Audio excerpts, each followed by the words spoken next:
It started with a flicker of movement in the corner of my eye, a shadow where there shouldn't have been one. I told myself it was nothing, but nothing had a heartbeat now, pounding through the walls. It's a quiet Tuesday afternoon. Lila, mid-40s, elegant but tired, is home alone, dancing absently in the kitchen while cooking dinner.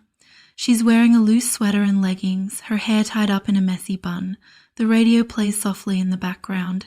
She spins around, laughing to herself as she tastes the sauce. Then she freezes. There's a shadow in the doorway. She turns, and there he is, Jake, her 22-year-old stepson, leaning against the frame, arms crossed. His eyes are locked on her, unblinking. Okay, you scared me. How long have you been standing there? Not long. It was both to murmur. He doesn't move. His gaze lingers on her body, tracing the curve of her hips, the way her sweater slips off one shoulder. It wasn't what he said. It was how he said it, like he'd been caught stealing. And the way he looked at me, it wasn't the way a stepson should look at his stepmom. Jake finally breaks the silence, stepping into the kitchen. He grabs a glass of water, his arm brushing against hers as he reaches for the faucet. Jake, smells good. Viola, thanks. As she steps back, putting space between them. He leaves without another word, but the air feels heavier now. I told myself it was nothing, a fluke, a moment of awkwardness, but then it happened again. A few days later, Lila is in the laundry room sorting clothes. She bends over to grab the detergent from the bottom shelf, her leggings stretching tight. When she stands, she freezes. Jake is standing in the doorway, his gym bag slung over one shoulder. He's staring at her, his eyes dark, his jaw tight. Lila. Jake, what is just getting my gym bag. His voice is rough, like he's forcing the words out. He steps into the room, his body brushing against hers as he reaches for the bag. His hand grazes her hip and she jerks away, her heart racing. His touch was electric. And wrong. So wrong. But the way he looked at me, it wasn't just curiosity. It was hunger. Jake grabs his bag and leaves without another word, but Lila can't shake the feeling of his eyes on her. The house was quiet at night. Too quiet. That's when I felt it most. The weight of his gaze, even when he wasn't there. Leela wakes up thirsty at 2 a.m. and pads to the kitchen in a silk robe. The moonlight streams through the windows, casting long shadows. She opens the fridge, the cool light spilling into the room. Then she hears it, a soft intake of breath. She turns, and there he is. Jake is standing in the doorway, shirtless, his sweatpants slung low on his hips. His chest rises and falls as he stares at her, his eyes dropping to her bare legs. Jake, you always dress like that? Lila, it's my house. It's mobile. He steps closer, his bare feet silent on the tile. I could feel the heat radiating off him. His breath was warm, his eyes darker than the night outside. I told myself to move, to leave, but my feet were rooted to the floor. Jake reaches past her for a bottle of water, his arm brushing against hers. You should be careful, Lila. Not everyone in this house has good intentions. He walks away, leaving her standing there, her heart pounding. The pool was my sanctuary, or it used to be. Lila is sunbathing by the pool in a one-piece swimsuit, her skin glistening with sunscreen. She's reading a book, trying to relax, but she can't shake the feeling of being watched. Then she hears it, a soft thud. She looks up, and Jake is standing by the edge of the pool, his phone in his hand. I dropped my phone. He bends down to pick it up, his eyes lingering on her legs. His hand brushed my thigh. Was it an accident? His fingers lingered a second too long, and I felt my breath catch. Jake straightens, his eyes meeting hers. You're burning, Lila. He tosses her the sunscreen and walks away, leaving her staring after him, her heart racing. It wasn't just the looks, it was the little things. The way he found excuses to be close to me, to touch me. Jake is getting ready for a job interview. struggling to zip up his jacket. Jake. Leila, can you help me with this? She hesitates, then steps behind him, her fingers brushing against his back as she zips up the jacket. His back was warm under my hands, his muscles tense. I could feel his heartbeat, fast and steady, and I hated myself for noticing. Jake turns to face her, his eyes searching hers. You think some more often. You're good at this, fixing things. Delilah, don't.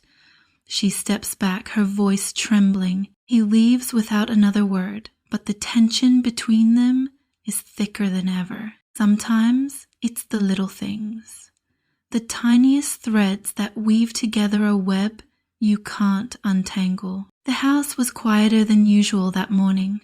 Mark had already left for an early flight, and Lila was tidying up the kitchen when she heard Jake's voice. "Hey, Lila," he called from the hallway. She looked up and saw him standing there, his tie slung haphazardly around his neck and a blazer hanging from one hand. His crisp white shirt clung to him, slightly damp from nerves. Or was it the warm summer morning? "I need a favor," he said, holding up the blazer. Lila hesitated. "What kind of favor?" Jake smiled sheepishly, stepping closer.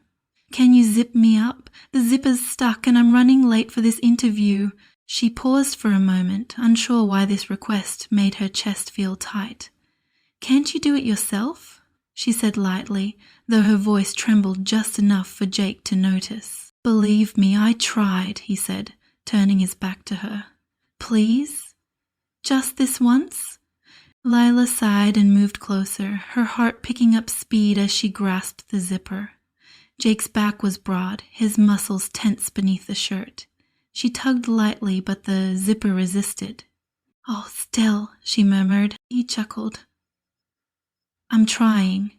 You're good at this, fixing things." The words were casual, but his tone wasn't.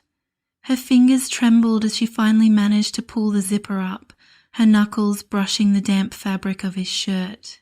Jake exhaled, his shoulders relaxing under her touch. "Thanks," he said, his voice low. "Don't," she snapped, stepping back as if she'd been burned. But Jake turned to face her, surprised by her reaction. "Don't what?" But she didn't answer.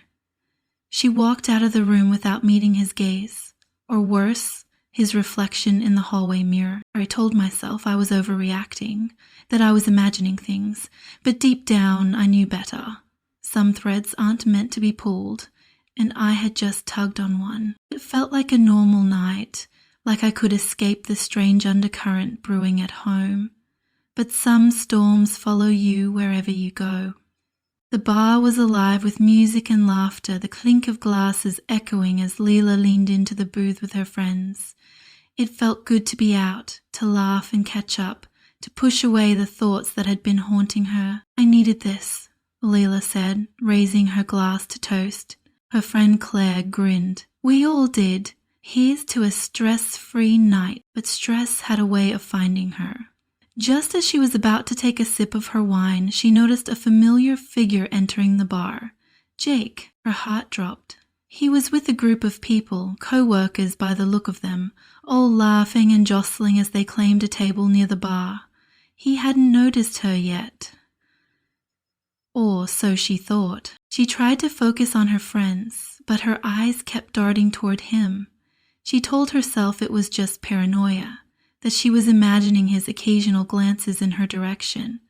But when their eyes finally met across the room, the knot in her stomach confirmed what she already knew. He saw her, and he wasn't going to ignore her. It wasn't long before things spiraled. As the night wore on, a drunk man stumbled toward their booth, his breath reeking of alcohol. "Hey, beautiful," he slurred, leaning far too close to Lila. "Excuse me," she said, her voice firm, but the man didn't back off. "Alcohol, come on, don't be like that," he persisted, reaching for her arm. Before she could react, Jake appeared, his hand clamped firmly on the man's shoulder. "He said no," Jake said, his voice cold and steady. The drunk man blinked, sizing up Jake's tall frame before mumbling an apology and shuffling away. "You okay?" Jake asked, turning to Lila. She nodded. but her voice failed her as his hand found her waist, lingering there as if to steady her. "Thank you," she managed to whisper. "Any time," he said, his gaze burning into hers. Lila pulled away, brushing off his touch. "I'm your stepmom," she hissed under her breath, her voice low but sharp. "Act like it," but her words lacked the conviction she intended. Jake tilted his head slightly, a faint smirk playing on his lips.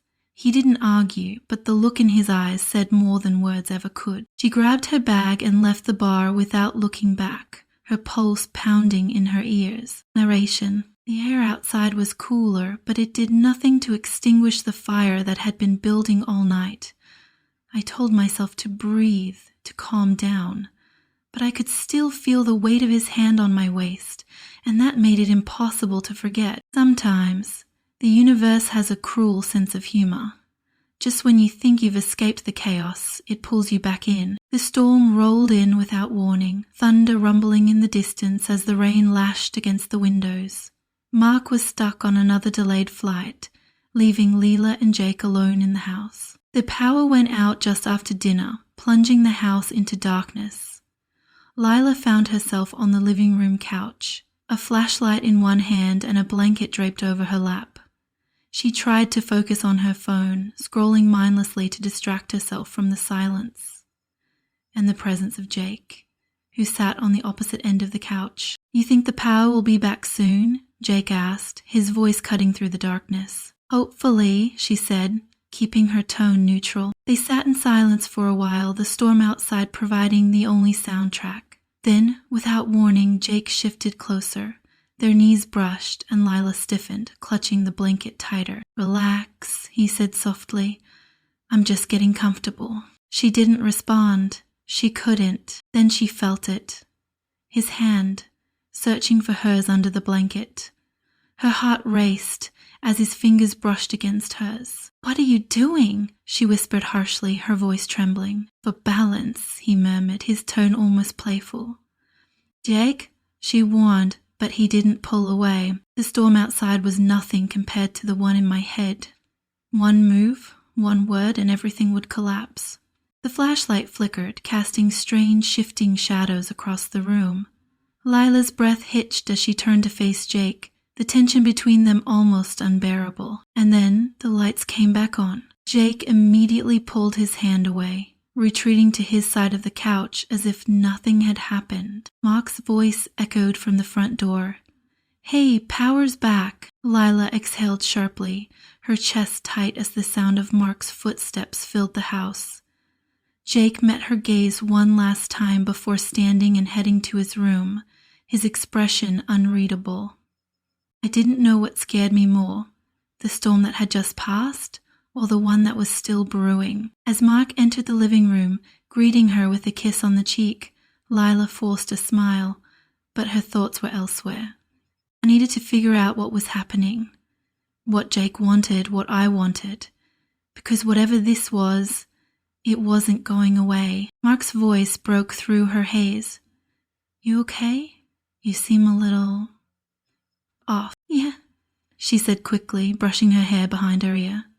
"Just tired." But as she glanced toward the hallway where Jake had disappeared moments ago, she knew the truth was far more complicated than that. There's a moment when things tip, when the line you've been walking starts to blur, and you realize you're not walking anymore. You're falling. Leela stood at the foot of her bed, her breath caught in her chest. There it was, a delicate gold necklace gleaming softly against the white sheets. Next to it was a folded piece of paper. Her hands trembled as she picked up the note, her pulse pounding louder with each word. For the woman who hates being ignored, her stomach churned. She clenched the note in her fist and marched down the hall, her bare feet making muted thuds on the wooden floor. She didn't bother knocking on Jake's door. He looked up from his desk, startled, but his surprise quickly melted into something else.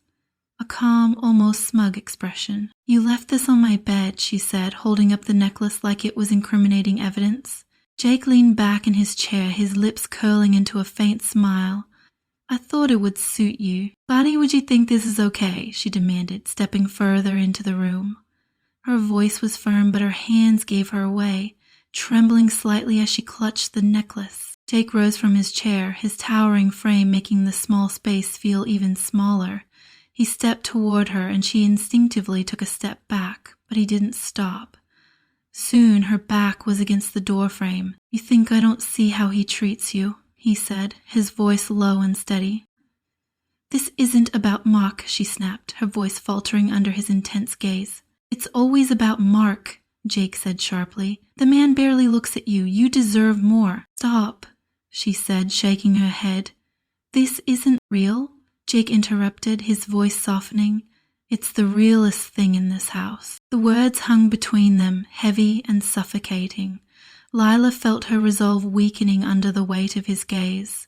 For a moment, just a moment, she wondered if he was right. "No," she whispered, her voice trembling.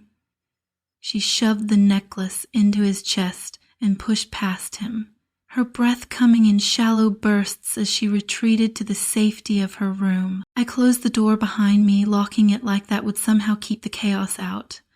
But it was already inside the house, inside me. I wasn't running away. That's what I told myself anyway.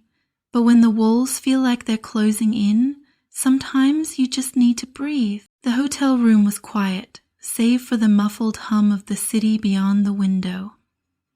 Lila sat on the edge of the bed, her hands clutching a glass of wine she hadn't touched. The fight with Mark still echoed in her ears.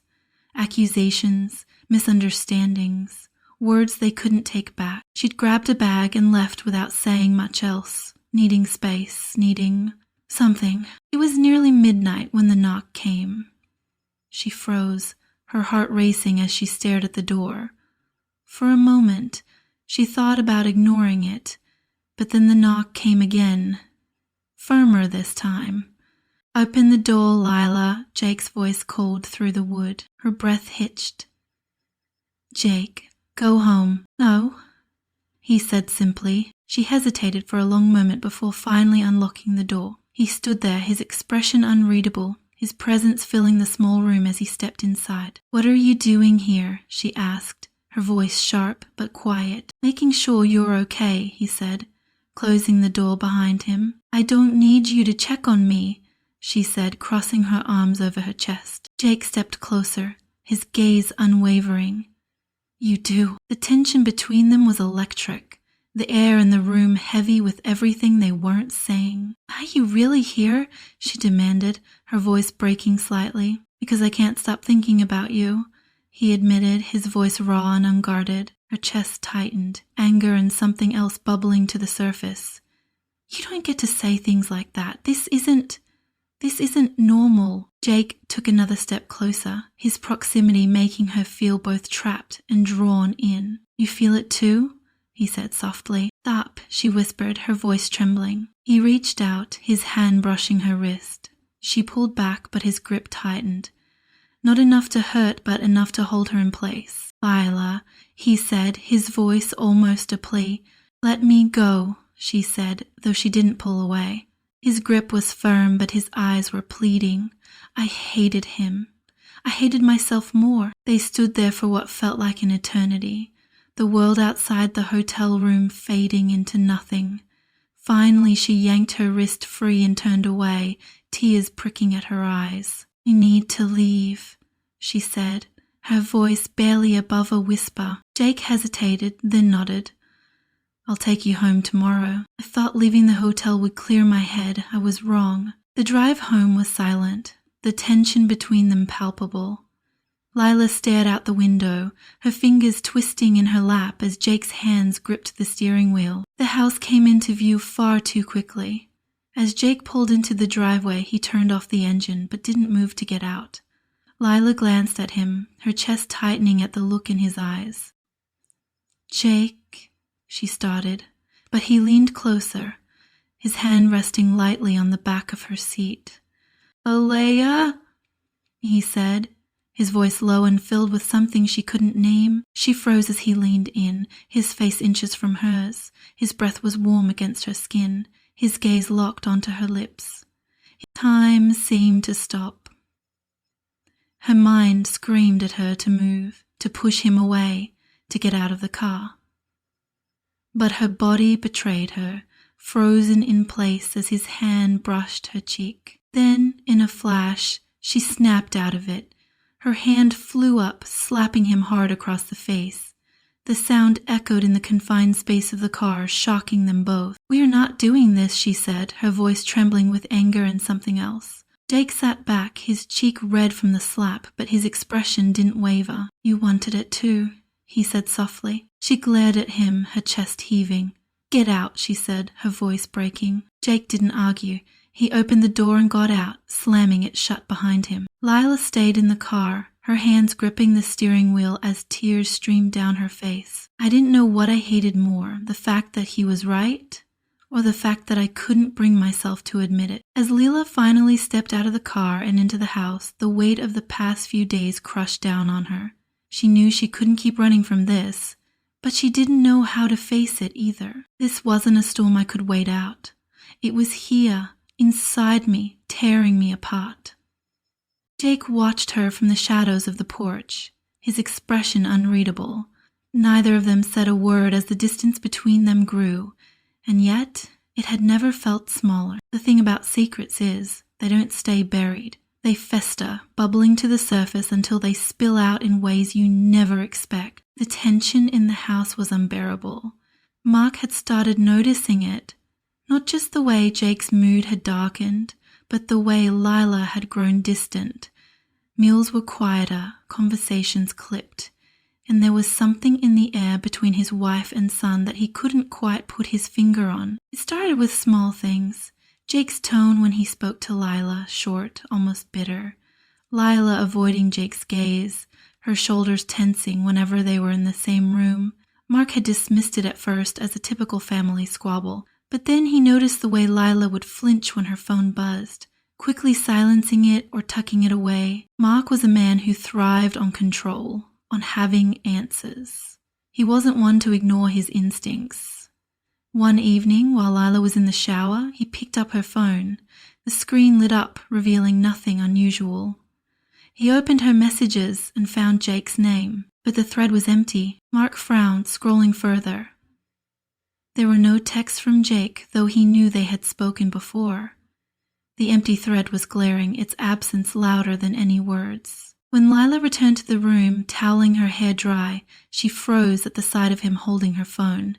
"Mark, what are you doing?" she asked, her voice a mix of shock and anger. He looked up, his expression unreadable. "What's going on with you and Jake?" Lila's stomach dropped. She felt her pulse quicken, but she forced herself to meet his gaze. "Nothing," she said, too quickly. Mark rose from the bed, stepping closer. "Don't lie to me," he said, his voice low but sharp. "I see how you act around each other.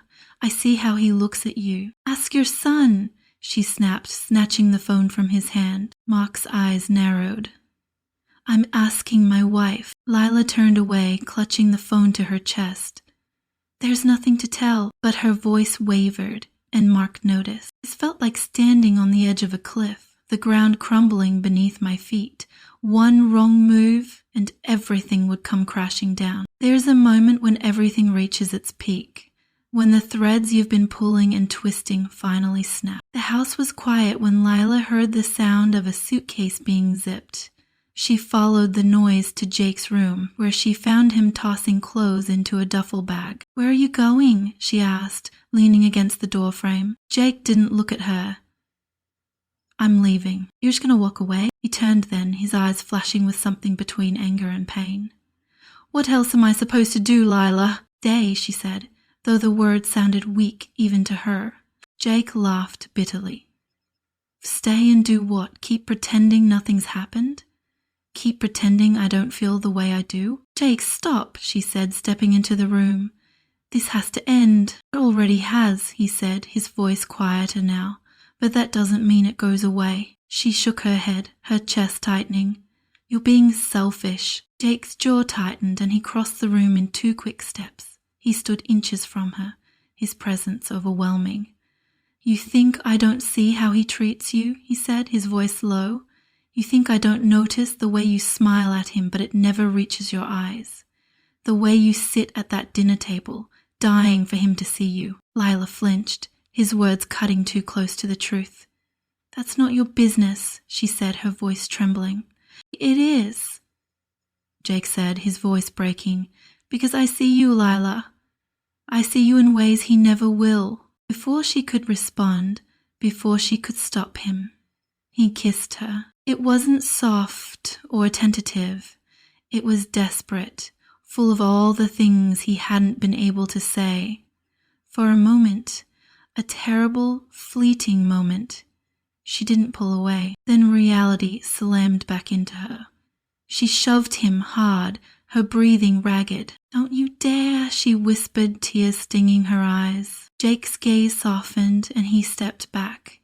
You'll miss me when I'm gone, he said quietly. She didn't respond. She turned and walked out, slamming the door behind her. I wanted to scream, to undo it all.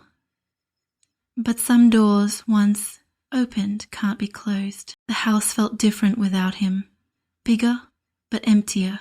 Quieter, but never at peace. Jake left the next morning.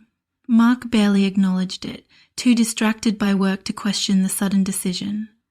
Lila, however, felt the absence like a physical weight. Mark's attempts at conversation were half-hearted at best.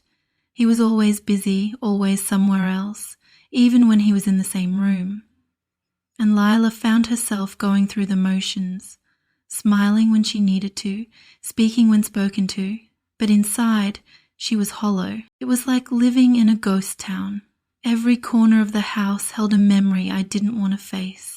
Every glance in the mirror reminded me of the person I didn't want to be. Months passed, and life continued, though Lila couldn't quite call it living. She and Mark remained together, but the cracks in their marriage had deepened into chasms. Then, one evening, her phone buzzed. She almost ignored it, but something made her pick it up. It was a text from Jake. I meant every word. She stared at the screen, her chest tightening. Her fingers hovered over the keyboard, unsure of what to say. If she should say anything at all. Forbidden desire doesn't vanish. It waits. It lingers in the shadows, silent but unrelenting. Lila locked her phone and set it down, but she couldn't shake the feeling that she was being watched. Not physically, but in her mind. In the quiet moments when the world stilled and the memories crept in, marks that never fade.